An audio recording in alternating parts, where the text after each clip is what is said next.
Hi, my name is Kirk Wilkinson and welcome to the Happiness and Self-Worth Solution. In today's video, we're going to talk about the first part of the I Am Strong formula. The I in I Am Strong stands for identify your why. And what I mean by identify your why, it really comes down to this. Why do you do the things that you do? Why do you like the things that you like? Why do you like certain jobs over other jobs? Why do you like certain people over other people? Why do you like certain situations over other kinds of situations? Your why becomes so important because it demands to be satisfied. When your why is not satisfied, you feel out of sorts. You feel uncomfortable. In fact, you may think that you don't like a job, not because the job is bad itself, it's because your why is not being satisfied. Each of us have a why that can be defined, it can be discovered, it can be used to help you determine if you're on the right path, if you're in the right job, if you're doing the right thing. So let me help you learn how to identify your why. When I do this with clients, I start with 3 significant questions. The first question is this. Tell me of your earliest happy, joyous memories. And I'd like you to think of 2 or 3. Think of your earliest happy, joyous memories. What are they? And try and be as specific as you can. I would like you to think, for example, if you were to tell me, oh, my happy, joyous memories, the earliest ones I can remember are about Christmas. Well, that's wonderful and that's good. But I'd like you to think about a specific Christmas.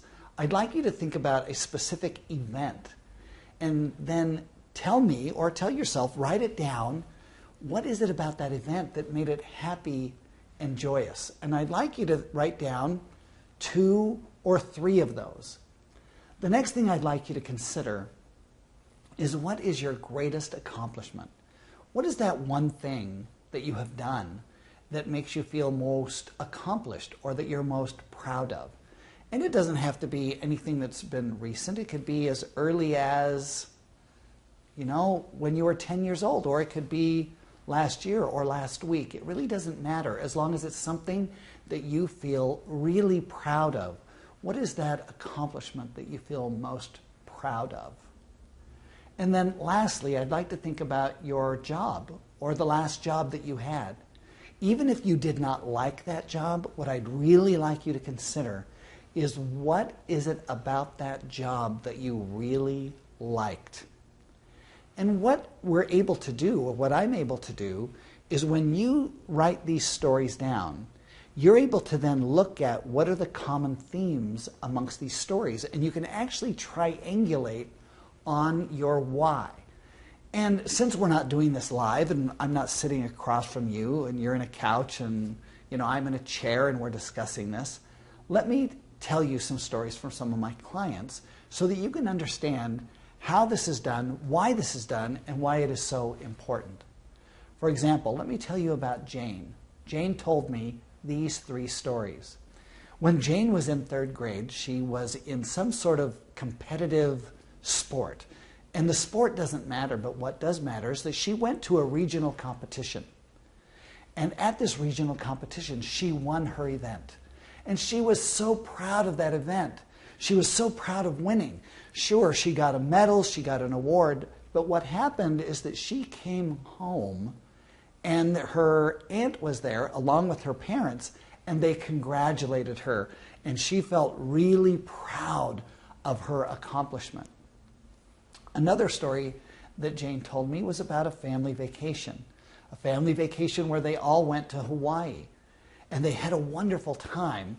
And the way that she told this story was more that no one wanted to leave at the end of the vacation, and even though she was in a big family, everyone was getting along, and everyone was happy, and they just wanted to be together even more.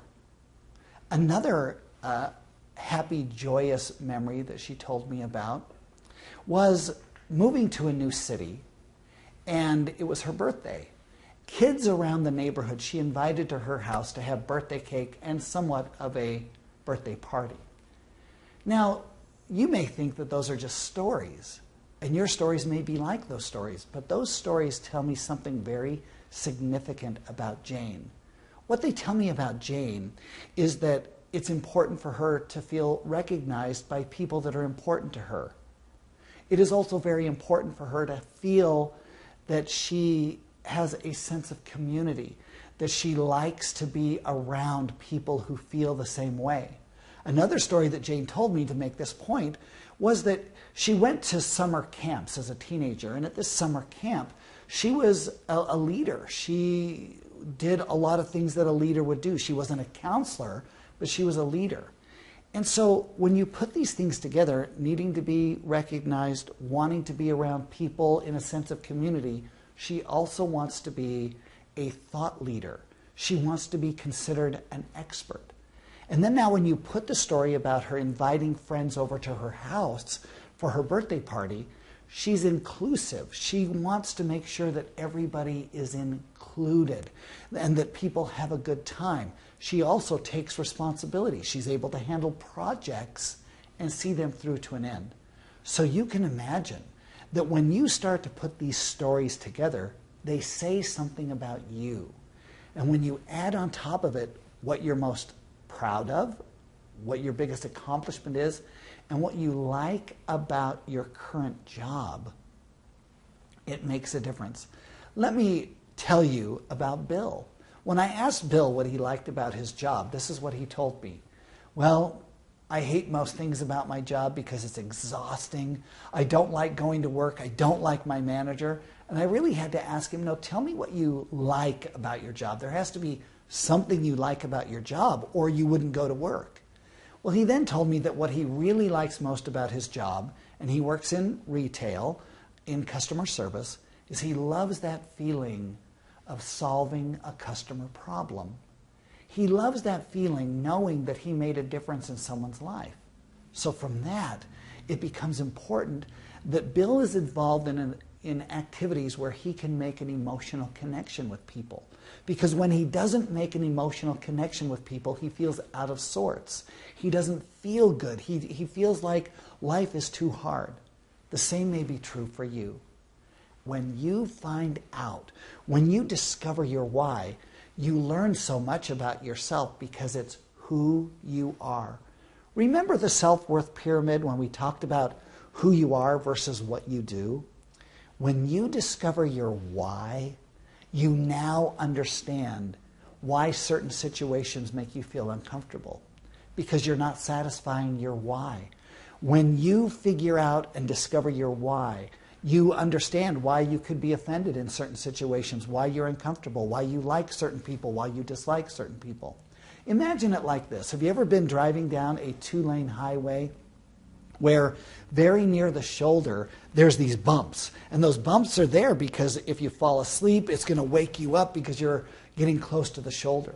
Well, sometimes we live our life that way, where we just think it's really bumpy and that things aren't right and we just need to be woken up and move back to center.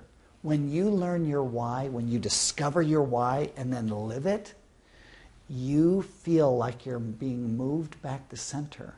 Life becomes a little more easy. Life becomes a little bit more elegant. And the beauty of this is that when tough things happen to you, you're able to handle them with greater ease. Now, I know that this is very difficult to do on a video. I know that this is hard to do. If you would like to have some personal help in understanding, discovering, learning your why, I'm happy to do that. Just reach out to me. Send me an email. My email is Kirk, K-I-R-K, @thehappinessfactor.com. Don't suffer. Don't wait. If you'd really like some help, send me an email and we can start the dialogue. I can help you learn. I can help you identify your why so you learn who you are. Because when you learn who you are, you start to grow self-worth from the inside out. Over this next week, think about those questions. Your earliest happy, joyous memories, what you're most proud of, and what you like about your job. And if you're not working right now, what did you like about your last job? Or what did you like about your best job? And then try and triangulate on that why. Discover your why, because your why demands to be satisfied.